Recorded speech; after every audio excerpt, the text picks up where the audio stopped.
कलयुग का प्रभाव नहीं, उसका परिणाम क्या है कि भले ही सामने वाला दिखावा कर रहा हो फिर भी आपको लगेगा नहीं ये तो वास्तविक है। पढ़े लिखे लोग इसको क्या कहते हैं? अंधविश्वास। ये अंधविश्वास है। नहीं, भक्तमाल जी की एक कथा है कि एक राजा था, उसके सिर में बहुत दर्द रहता था। तो एक वैद्य ने आकर के कहा कि मानसरोवर में रहने वाले हंस, उनके हृदय को अगर लाया जाए और उससे एक दवाई बनाई जाए, उसका लेपन उनके सिर पे किया जाए तो उनका सर का दर्द हमेशा के लिए खत्म हो जाएगा। राजा ने सैनिकों को आज्ञा की, जाओ मानसरोवर से हंस पकड़ के लाओ। सैनिक सब पहुंच गए मानसरोवर, लेकिन सैनिकों की वेशभूषा देख करके हंस उनके हाथ आए नहीं, दूर ही दूर रहे। 3-4 दिन तक सब सैनिक वहीं पड़े रहे, हंस हाथ नहीं आए। एक दिन उन सैनिकों ने देखा कि कुछ संत वहां पर आए और वे अपने हाथों से दाना चुगा रहे थे और हंस उनके हाथ से दाना ले रहे। सैनिक जैसे आगे बढ़े तो हंस सारे भाग गए। तो सैनिकों ने सोचा कि भाई हमारी वेशभूषा से भाग रहे हैं, हम भी अगर संत बन के आ जाएं तो शायद हमारे हाथ से भी कुछ पाएं, और जब ये पाएंगे तो हम इनको पकड़ लेंगे। तो हंसों का स्वभाव क्या था? संतों का सम्मान करते थे। ये सभी सैनिक संतों का रूप धारण करके गए और हाथ में दाना लेकर के हंसों को खिलाने गए।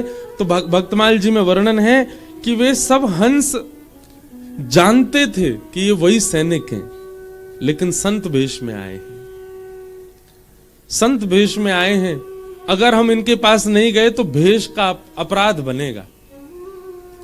जानते हुए भी कि हमें बंदी बनाएंगे, जबरदस्ती जो हंस थे वे उनके समीप चले गए और सैनिकों ने थोड़ी देर तो दाना चुकाया और फिर मौका पाके उनको पकड़ लिया, ले गए।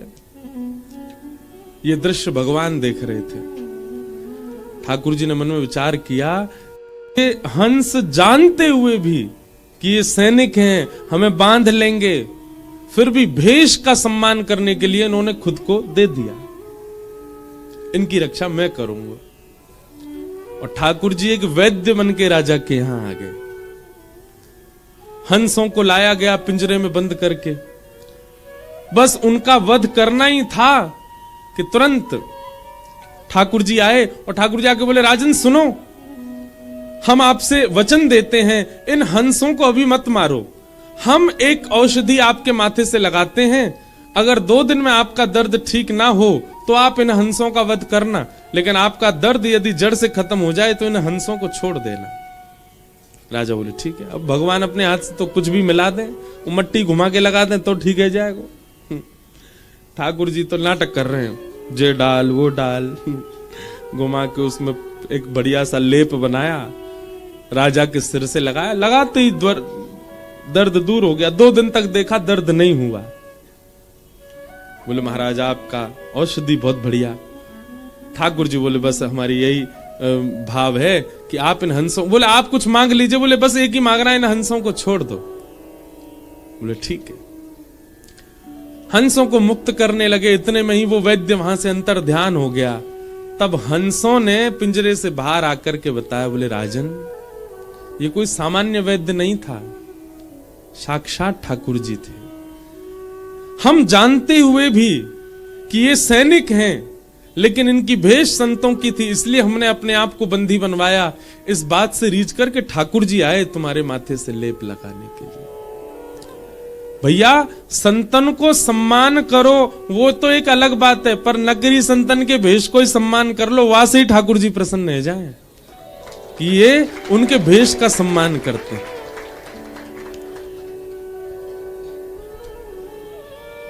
कलयुग यदि जीवन में आ जाएगा ना बंधुओं, बहुत सावधानी से सुनिएगा, हमारी भक्ति में सबसे ज्यादा बाधा यदि कोई है तो वो एक ही है, और वो है वैष्णव अपराध।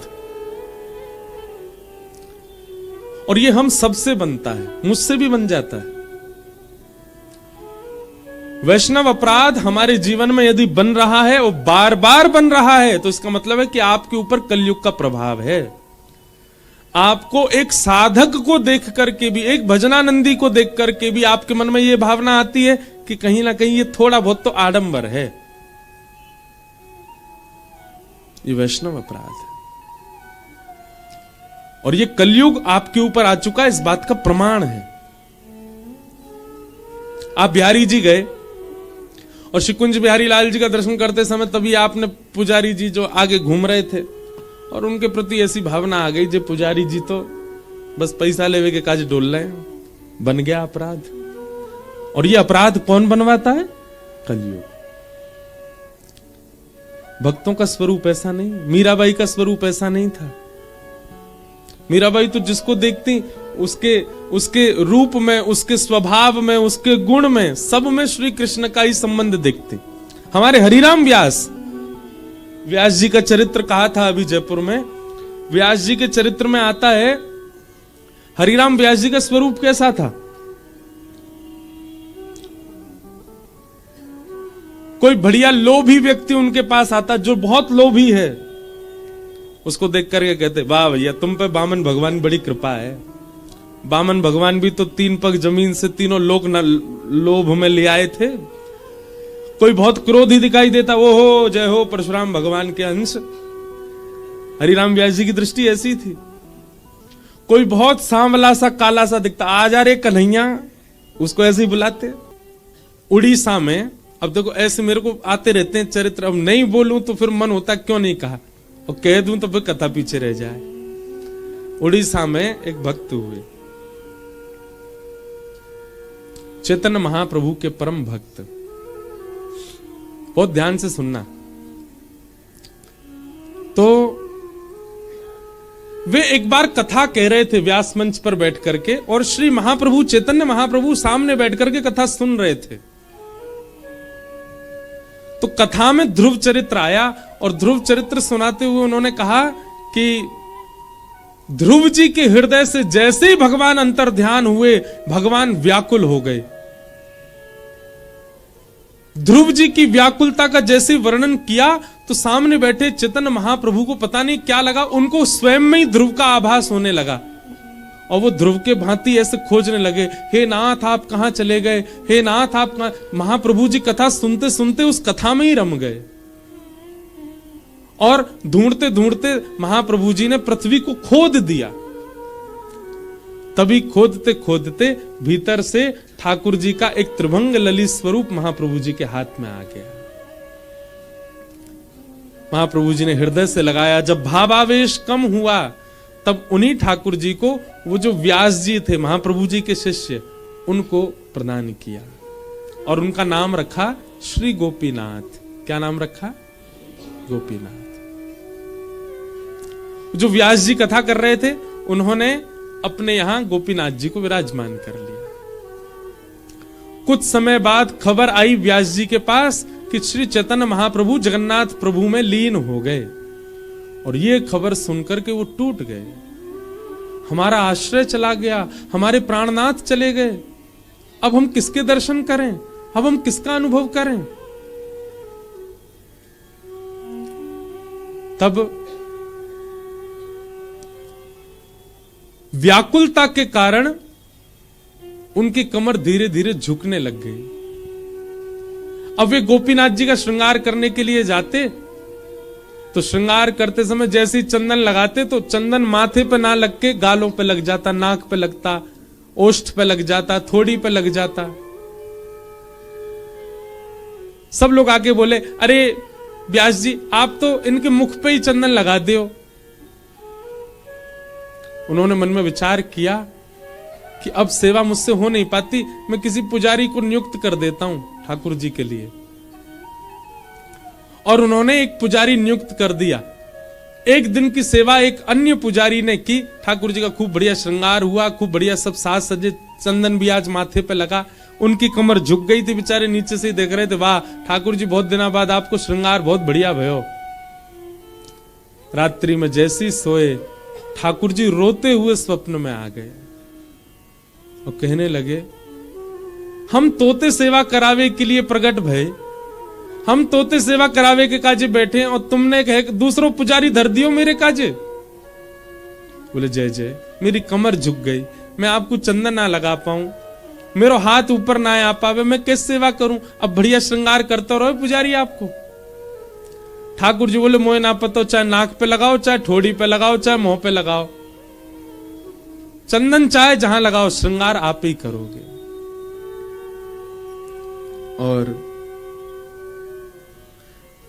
दूसरे दिन ठाकुर जी के हट मान करके जब वे स्वयं श्रृंगार में गए, जैसे ही प्रवेश किया तो क्या देखा, त्रिभंग लली श्याम सुंदर जो खड़े हैं गोपीनाथ, वो घुटने के बल बैठ गए और हमारी आपकी तरह सुख आसन में बैठ करके ऐसे बैठ गए और बोले अब मैं तुम्हारे बराबर को हो गया, अब तुम ही श्रृंगार करो मेरो। और ठाकुर जी को नाम बदल गए हो, ठाकुर जी को नाम है गो टोटा गोपीनाथ।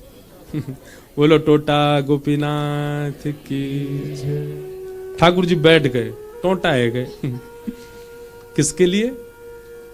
हमारे लाल जी बेचारे जब तक सेवा में आए तब तक वैसे ही हैं। इसका मतलब क्या? हमारे भाव में कहीं कमी है।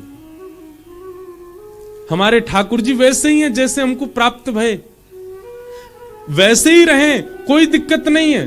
पर कभी आपके चित्त में इच्छा तो प्रकट होनी चाहिए कि नाथ थक ना जाते होगे, पूरे दिन यूं ही रहो, कभी कभी हाथ ढीले कर ले करो। ठाकुर जी पूरे दिन खड़े रहो, आपके पावन में थकान आ जाती हो, कभी कभी लेट जाए करो। पर हमारी भक्ति में सामर्थ्य नहीं कि ठाकुर जी लेट है।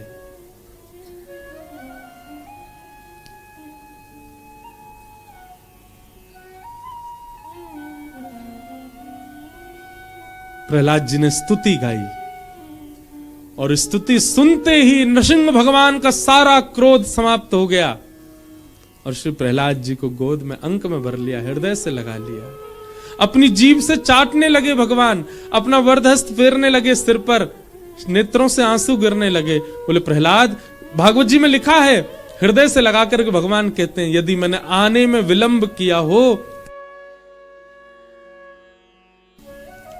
प्रहलाद जी बोले महाराज ठाकुर जी आप ऐसा मत कहो, आपने विलंब नहीं किया। प्रहलाद कुछ मांग ले मुझसे। प्रहलाद जी कहते हैं आपने सब दे दिया नाथ, लेकिन फिर भी आप बार बार कह रहे हैं कि कुछ मांगो, तो एक ही वरदान दे दो। क्या? कि मेरे चित्त में आपसे कभी भी कुछ मांगने की इच्छा ही पैदा ना हो, ऐसा वरदान दे दो। मेरे मन में जब भी मैं आपके सामने आऊं, मेरा मन